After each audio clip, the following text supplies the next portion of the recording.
Last part में आपका स्वागत है। नियुक्तिकरण यानी स्टाफिंग पार्ट नंबर 5 जो कि आपका लास्ट पार्ट होने वाला है। पार्ट नंबर 1 से लेकर 4 तक प्लीज बच्चे ध्यान से पढ़ लेना, काफी इंपॉर्टेंट है और अच्छा भी है आपके लिए, ठीक है ना। चलो स्टार्ट करते हैं। यहाँ पे हमारे पास प्रशिक्षण यानी जो ट्रेनिंग है उसकी विधियों की बात करें तो दो आपके मेन आते हैं, कार्य पर प्रशिक्षण और दूसरा कार्य से परे प्रशिक्षण।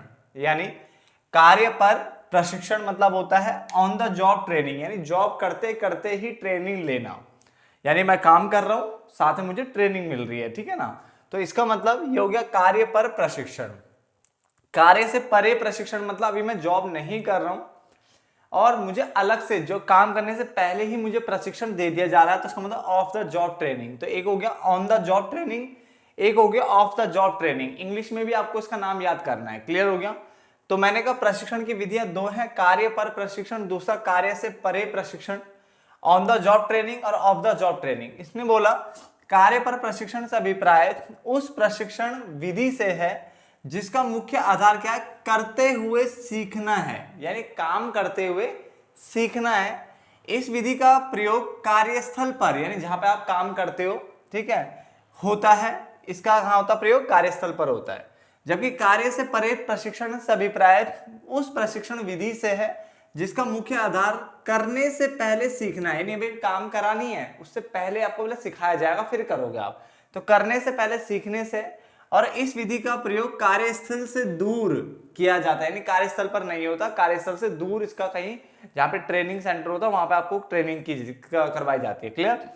तो उसने बोला कार्य पर प्रशिक्षण से अभिप्राय उस प्रशिक्षण विधि से है जिसका मुख्य आधार जो है वह है करते हुए सीखना। प्लीज याद रखना इसको, करते हुए सीखना है। और इस विधि का प्रयोग कार्यस्थल पर होता है। जबकि कार्य से परे प्रशिक्षण से अभिप्राय उस प्रशिक्षण विधि से है जिसका मुख्य आधार करने से पहले सीखना है और इस विधि का प्रयोग कार्यस्थल से दूर किया जाता है।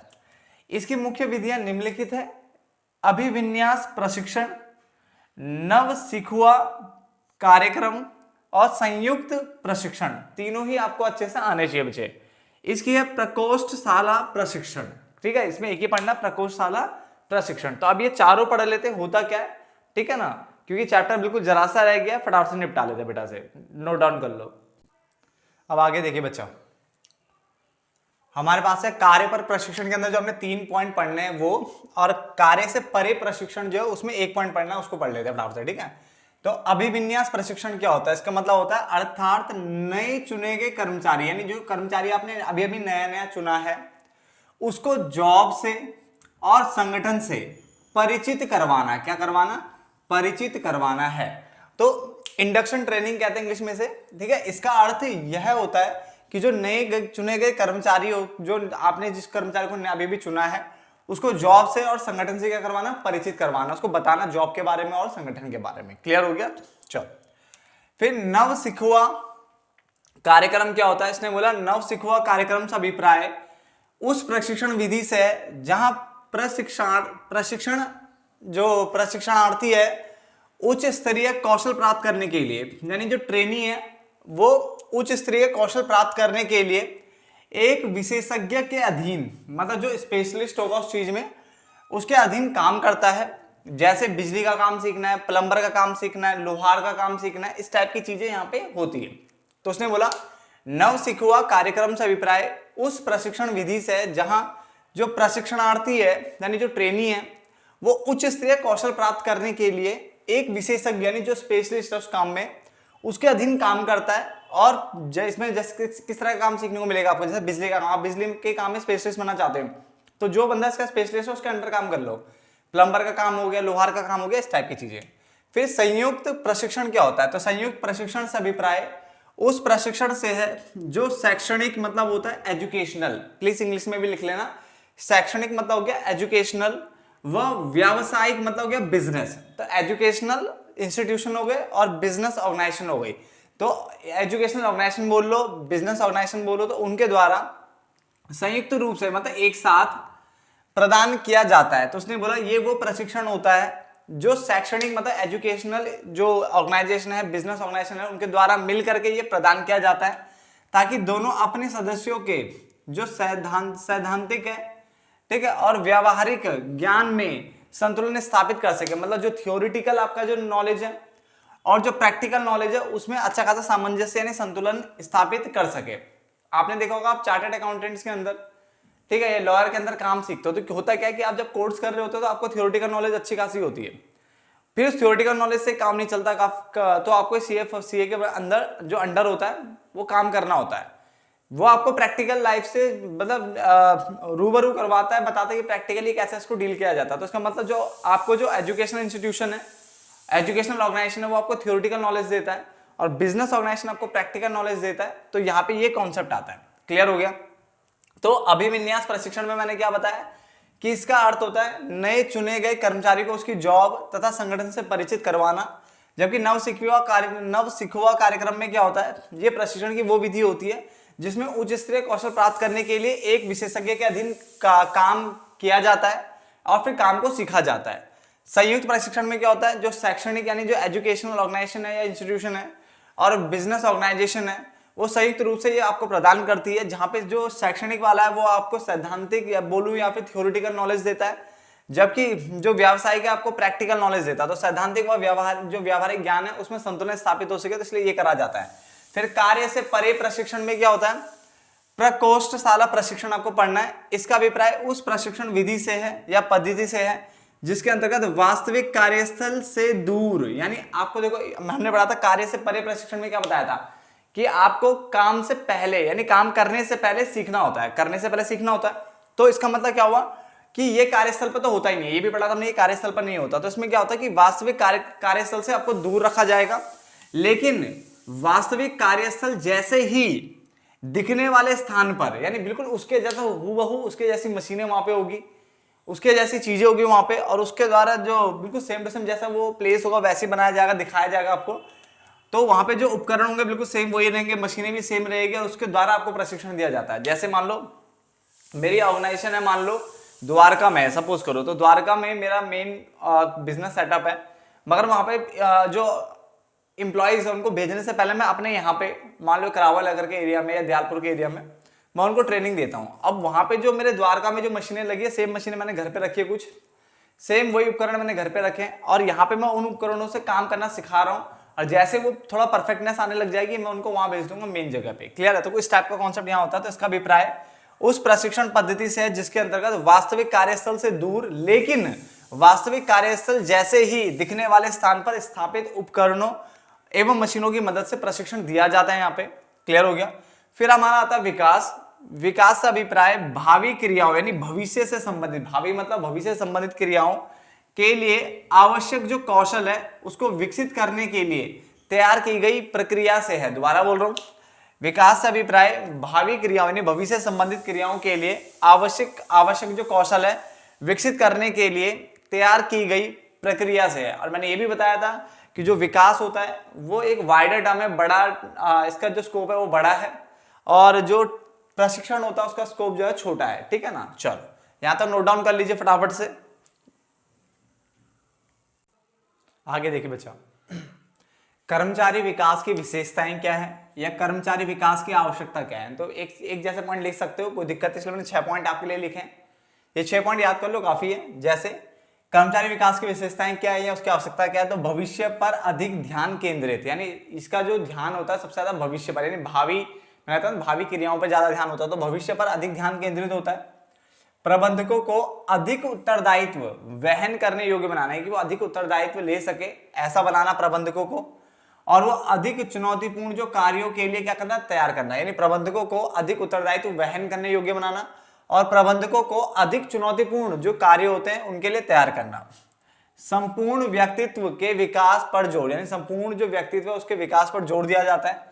संगठन में जो कार्यकुशलता है उसमें वृद्धि होती है, और छुपी हुई प्रतिभा को विकसित, यानी जो छुपी हुई प्रतिभा उसको विकसित करके उपयोग में लाना। तो क्या क्या देखो काम है कर्मचारी विकास का, क्या क्या आपको बेनिफिट मिलने वाला है। भविष्य पर अधिक ध्यान केंद्रित होता है, प्रबंधकों को अधिक उत्तरदायित्व वहन करने योग्य बनाना और प्रबंधकों को अधिक चुनौतीपूर्ण कार्यों के लिए तैयार करना। संपूर्ण व्यक्तित्व के विकास पर जोर दिया जाता है। संगठन की कार्यकुशलता में वृद्धि की जाती है, मतलब वृद्धि होती है इसमें, और छुपी हुई जो प्रतिभा है को विकसित करके उपयोग में लाना यहाँ पे किया जाता है। ठीक है? जो छुपी हुई प्रतिभा है उसको क्या नहीं है, विकसित किया जाता है और फिर उपयोग में लाया जाता है। तो ये सारे काम क्या है, कर्मचारी विकास के जो विशेषताएं हैं या उसकी आवश्यकताएं वो है। तो बेसिक से पॉइंट है, फटाफट से याद कर लो। अब लास्ट पॉइंट हम कर रहे हैं, देन इसको हम क्लोज कर देंगे बेटा। तो बच्चा आगे देखिए, एक नए डिफरेंस में आपका स्वागत है, जो कि डिफरेंस हमारा प्रशिक्षण और विकास के ऊपर होने वाला है, ट्रेनिंग और डेवलपमेंट। ट्रेनिंग और डेवलपमेंट के ऊपर आपका ये डिफरेंस है, ठीक है, जिसमें मैंने तकरीबन 3 और 4 7 पॉइंट मैंने आपके लिए लिखे हैं। तो स्टार्ट करते हैं पहले पॉइंट से। सबसे पहले अभिप्राय यानी परिभाषा क्या है इसकी। तो प्रशिक्षण से अभिप्राय वर्तमान कार्य निष्पादन, ये निष्पादन का मतलब होता है बेटा परफॉर्मेंस। तो करंट की वर्क परफॉर्मेंस को बनाए रखने एवं सुधार करने के लिए तैयार की गई प्रक्रिया से है। मतलब अभी अगर आप एक दिन में 100 मान लो मार्कर बना लेते हो, तो मैं चाहता हूं कि आप इसको मतलब इतने इससे कम ना जाओ, इतना तो आप बनाते रहो। तो इसका मतलब वर्तमान की जो कार्य निष्पादन है, जो वर्क परफॉर्मेंस है, उसको बनाए रखने, और मैं चाहता हूं आप इसे थोड़ा और अच्छा भी परफॉर्म करो, तो मतलब सुधार करने के लिए प्रशिक्षण यानी ट्रेनिंग दी जाती है। क्लियर हो गया। तो उसके बाद प्रशिक्षण से अभिप्राय वर्तमान कार्य निष्पादन को बनाए रखने एवं सुधार करने के लिए तैयार की गई प्रक्रिया से है। जबकि विकास से अभिप्राय भावी क्रियाओं, भावी मतलब भविष्य से संबंधित जो क्रियाएं होती है के लिए आवश्यक जो कौशल है विकसित करने के लिए तैयार की गई प्रक्रिया से है। तो भविष्य की क्रियाएं हैं उनको करने के लिए आवश्यक जो कौशल चाहिए, जो स्किल चाहिए ना, तो वो विकसित करने की जो प्रक्रिया होती है के लिए तैयार की गई प्रक्रिया को विकास कहते हैं। तो प्रशिक्षण से अभिप्राय वर्तमान कार्य निष्पादन को बनाए रखने एवं सुधार करने के लिए तैयार की गई प्रक्रिया से, जबकि विकास से अभिप्राय भावी क्रियाओं के लिए जो आवश्यक कौशल है उसको विकसित करने के लिए तैयार की गई प्रक्रिया से है। इसका उद्देश्य कर्मचारी को बेहतर कार्य निष्पादन यानी बेहतर जो वर्क परफॉर्मेंस के योग्य बनाना है, कि वो बहुत अच्छे से वर्क को परफॉर्म कर सके। जबकि इसका उद्देश्य कर्मचारी को पूर्ण रूपेण विकास के योग्य बनाना है। पूर्ण रूपेण विकास के योग्य का मतलब यहाँ पे बेटा ये हो गया कि आप उसका पूरी तरह से क्या करने वाले हो, विकास करने वाले हो, ठीक है ना। इसका उद्देश्य कर्मचारी को पूर्ण रूपेण विकास के योग्य बनाना है, मतलब उसका अच्छे से क्या करना, पूरी तरह से उसका विकास करवाना, हर फील्ड में वो माहिर हो, ऐसा बनाना है। प्रकृति, इसका संबंध कार्य से है, जबकि इसका संबंध किससे होता है बेटा, व्यक्ति से होता है, ठीक है ना। पहले यानी प्रशिक्षण का जो संबंध है बेटा वो कार्य से है, जबकि विकास का जो संबंध होता है बेटा वो व्यक्ति से होता है। उसके अलावा अवधि की बात करें तो प्रशिक्षण कार्यक्रम अल्प विधि के लिए चलाए जाते हैं। प्रशिक्षण जो होता है वो अल्प विधि के लिए चलाए जाते हैं, जबकि ये एक दीर्घकालीन प्रक्रिया यानी लंबे टाइम के लिए चलाया जाता है। विकास जो होता है वो लंबे टाइम के लिए होता है। क्लियर हो गया। तो 4 पॉइंट मैं रिपीट कर रहा हूं, प्लीज ध्यान से सुनना ताकि आपको इसी वीडियो में याद हो जाए क्या है। तो प्रशिक्षण से अभिप्राय वर्तमान कार्य निष्पादन को बनाए रखने एवं सुधार करने के लिए तैयार की गई प्रक्रिया से है, जबकि विकास से अभिप्राय भावी क्रियाओं के लिए आवश्यक कौशल विकसित करना, ठीक है, करने के लिए तैयार की गई प्रक्रिया से है। तो आवश्यक जो कौशल है उसको विकसित करने के लिए तैयार की गई प्रक्रिया से है। इसका उद्देश्य कर्मचारी को बेहतर कार्य निष्पादन के योग्य बनाना है, जबकि इसका उद्देश्य कर्मचारी को पूर्ण रूपेण विकास के योग्य बनाना है, हर तरह से विकास है, तो पूर्ण रूपेण विकास के योग्य बनाना है। प्रकृति, इसका संबंध कार्य से है, इसका संबंध व्यक्ति से है। अवधि, प्रशिक्षण कार्यक्रम अल्प अवधि के लिए चलाए जाते हैं, जबकि यह दीर्घकालीन प्रक्रिया है। क्या है, एक दीर्घकालीन प्रक्रिया है और दीर्घ अवधि के लिए इसको चलाया जाता है। जॉब या करियर की अगर हम बात करें तो प्रशिक्षण क्या है, जॉब प्रधान प्रक्रिया है, जॉब पे ज्यादा ध्यान दिया जाता है, जॉब प्रधान प्रक्रिया है। जबकि विकास करियर प्रधान प्रक्रिया है। बेटा क्या है, करियर प्रधान प्रक्रिया है। क्लियर हो गया। तो हमने बोला जॉब या करियर में मैंने आपको बताया कि जो प्रशिक्षण है वो जॉब प्रधान प्रक्रिया है, जबकि जो दूसरा वाला है वो विकास यानी करियर प्रधान प्रक्रिया है। उसके अलावा पहल की अगर हम बात करें तो अपने कर्मचारियों को प्रशिक्षण देने के लिए यानी ट्रेनिंग देने के लिए जो अधिकारी द्वारा पहल की जाती है, यानी जो टॉप मैनेजमेंट में जो बैठा हुआ अधिकारी है उसके द्वारा यहाँ पे पहल की जाती है अपनी उन्नति यानी खुद की उन्नति और विकास के लिए व्यक्ति स्वयं पहल करता है। इसमें अपनी उन्नति और विकास के लिए व्यक्ति क्या करता है, स्वयं क्या करता है, पहल करता है। क्षेत्र की अगर हम बात करें तो मैंने कहा प्रशिक्षण का क्षेत्र जो है बेटा वो संकुचित है, मतलब छोटा है। प्रशिक्षण का क्षेत्र क्या है, छोटा है, जबकि विकास का क्षेत्र क्या है, विस्तृत है, नहीं बड़ा है। ठीक है, इसके आगे वाला पॉइंट पढ़ने वाला हूं, बट एक बार यहां से रिपीट कर देता हूं। ऊपर के मैं रिपीट कर चुका हूं। मैंने यहाँ पे बोला जॉब या करियर में प्रशिक्षण एक जॉब प्रधान प्रक्रिया है, जबकि विकास जो है करियर प्रधान प्रक्रिया है। फिर मैंने बोला पहल में अपने कर्मचारियों को प्रशिक्षण देने के लिए अधिकारी क्या करता है, यहाँ पे पहल अधिकारी द्वारा पहल की जाती है, जबकि अपनी उन्नति और विकास के लिए व्यक्ति स्वयं क्या होता है, पहल करता है। क्षेत्र, प्रशिक्षण का क्षेत्र संकुचित होता है, विकास का क्षेत्र क्या होता है, विस्तृत होता है। ये छोटा क्षेत्र है, इसका बड़ा क्षेत्र है। यह विकास का एक अंग है। क्या है, ये विकास का एक अंग है, याद रखना। इसका मतलब प्रशिक्षण छोटा है और ये विकास का एक अंग है। इसने बोला प्रशिक्षण इसका ही एक भाग है। देखो यहाँ पे वो लिखा है कि जो प्रशिक्षण है वो विकास का एक भाग होता है। क्लियर हो गया। प्रशिक्षण के अंतर्गत सीखने का जो क्षेत्र है वो विकास से क्या होता है, कम होता है। तो प्रशिक्षण के अंदर जो सीखने का जो क्षेत्र होता है वो विकास से कम होता है, और इसके अंतर्गत जो सीखने का जो क्षेत्र होता है वो क्या होता है, ज्यादा होता है। तो यहाँ लास्ट पॉइंट में ध्यान देना, प्रशिक्षण का क्षेत्र संकुचित है, इसका क्षेत्र विस्तृत है। प्रशिक्षण विकास का ही क्या है, एक अंग है, यानी प्रशिक्षण विकास का ही एक भाग है। सेम है। प्रशिक्षण के अंतर्गत सीखने का जो क्षेत्र है वो कम है, इसके अंतर्गत सीखने का जो क्षेत्र है वो ज्यादा है। क्लियर हो गया। तो बेटा ये चैप्टर भी आपका खत्म होता है, ये डिफरेंस भी आपका खत्म होता है। क्लियर है। मिलेंगे नेक्स्ट चैप्टर में, तब तक के लिए धन्यवाद।